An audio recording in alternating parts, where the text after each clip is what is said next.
మనం చూస్తూ ఉంటాం. అయితే చాలా మందికి బాల్కనీ అనేది అంటే మనం పైన ఫ్లోర్ లో బాల్కనీ అనేది ఉంటుంది కదా, దాన్ని ఇల్లు హద్దు దాటి కడుతూ ఉంటారు. కొంతమంది హద్దులోనే పెట్టుకుంటారు. అంతేకాకుండా వాయువ్యంలో చూసుకుంటే గనక మెట్లు కూడా పెడుతూ ఉంటారు. సో ఇది ఎలాంటి ప్రభావం ఉంటుంది?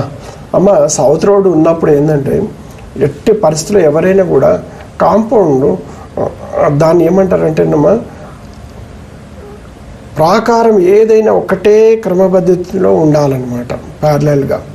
అలా కాకుండా ఇప్పుడు మనకు దక్షిణం రోడ్డు మనం ఒక ఇల్లు అనుకుందాం, మనకు ఉన్న ఎదురు ఇల్లు వాళ్ళమ్మ మనకు వచ్చేసి వాళ్ళ ఇంటికంటే కూడా ఎప్పుడు కూడా రోడ్ సైడ్ ఎక్స్ట్రా బాల్కనీస్ రాకూడదు.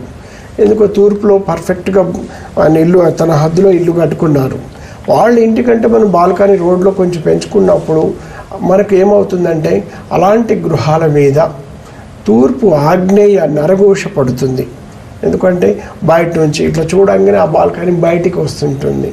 ఈయన బయటికి కట్టుకున్నాడనే విధంగా మనసులో అనుకుంటాడు. అలాంటి గృహంలో ఏంటంటే కొంచెం మృత్యుఘోష ఉండే అవకాశాలు ఉంటుంది. అన్ఎక్స్పెక్టెడ్గా వ్యాపారాలు చేసే వాళ్ళకి, చిన్న చిన్న వ్యాపారాలు చేసే వాళ్ళకి వ్యాపారాల్లో అంటే క్లోజ్ అవ్వడము, కొంచెం మ్యారేజెస్ కొంచెం ఆలస్యం అవ్వడము, అలాంటి గృహాల మీద నరఘోష బాగా ఉంటుంది. దానికి తోడు మీరు అన్నట్టు కూడా వాయువులో పూర్తి వాయువులో ఇప్పుడు ఎగ్జాంపుల్ ఒక 150 గజాలు 100 గజాల స్థలం ఉంటుంది, దక్షిణం రోడ్డు ఉంటుంది, ఇరుకైన స్థలం అని వాళ్ళు బాల్కనీ రోడ్డుకు 3 అడుగులు బయట పెట్టుకుంటారు. వెనక వైపు పర్ఫెక్ట్గా ఉండి ఒక హద్దును చూసుకొని ముందు వైపు తూర్పు ఆగ్నేయం నుంచి ఆ చెడు చూపు పడడం వలన అనేకమైన అనార్థాలకు గురి అవుతుంటారు. ఫైనాన్షియల్గా ఎదగకపోవడము, పిల్లలకు మ్యారేజ్ చేసేటప్పుడు ఏదైనా ఆటంకాలు రావడము, శుభకార్యాలు అశుభం జరిగే అవకాశాలు మెండుగుంటాయి. అలాగే వాయువులో కప్పు ఉన్నప్పుడు వాస్తవానికి ఏ ఇంటికైనా వాయువులో మాత్రం దయచేసి మెట్టతో కప్పు వేయకూడదు. మినిమం చిన్న స్థలంలో కూడా ఒక 2 అడుగులైనా ఓపెన్ స్కై ఉండాలి. అక్కడ బరువు పడకుండా చూసుకోవాలి, గాలి వెలుతూ రావాలి.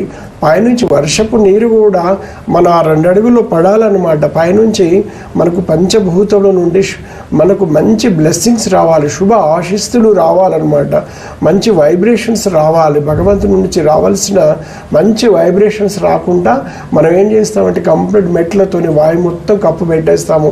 అలాగే దానితో మెట్లకు ఎదురుగా బాల్కనీ పెట్టుకొని ఉత్తర ఈశాన్యం మొత్తం క్లోజ్ చేస్తాము. దీనికి తోడేందంటే ఆగ్నేయంలో బాల్కనీ రోడ్డు వైపు రావడము, ఉత్తరంలో మొత్తం మూత ఉండడం, ఉత్తరం మొత్తం బ్లాక్ అవ్వడము, ఇలాంటి దోషం మూలంగా వ్యాపారం సరిగా చేయలేక మనం ఇంట్లోనే కూర్చునే పరిస్థితులు, అంటే దిగులు పడుకుంటూ ఇంట్లోనే కూర్చునే స్థాయి వచ్చేస్తుంటుంది. అంటే అలా చేసేస్తుంది ఆ గృహం వాస్తు దోషం, అలా చేసే అవకాశాలు మెండుగా ఉంటాయి. అందుకే ఇలాంటి దోషములు ఉన్నప్పుడు మేము చెప్తూ ఉంటానమ్మా, మీరు భయపడాల్సిన అవసరం లేదు. మనం ఏంటంటే కట్టుకునే ముందంటే ఖచ్చితంగా వాస్తు చూయించుకొని మంచి సలహాతో వీలైనంత వరకు వాస్తుని పాటించి ఇల్లు కట్టుకుందాం. ఒకవేళ తెలియకో పొరపాట్లో మనం ఇల్లు కట్టుకుంటే తప్పనిసరిగా అది దాన్ని కూలగొట్టి దానికి సవరణలు చేసుకుంటూ లక్షల రూపాయలు, ఇలా సవరణలు అంటే మినిమము ఒక బాల్కనీ మొత్తం కట్ చేసేసి సరి చేయాలంటే మినిమం 15 లక్షలు అయింది కాదనమాట. అలాగే మెట్లన్నీ కూలగొట్టి సరి చేయాలంటే కనీసం 15 లక్షలు కాదు. అంటే ఇల్లు వాళ్ళు గుల్ల చేసుకోవాల్సిన అవసరం లేకుండా భయంకరమైన వాస్తు దోషాలు పీడిస్తూ ఉన్నా కూడా మీరు ఎవరు భయపడాల్సిన అవసరం లేదు. అష్టదిగ్బంధనతో ఒక ఇటుక కూడా పలగొట్టకుండా కట్టడి చేసేస్తూ ఉంటాను.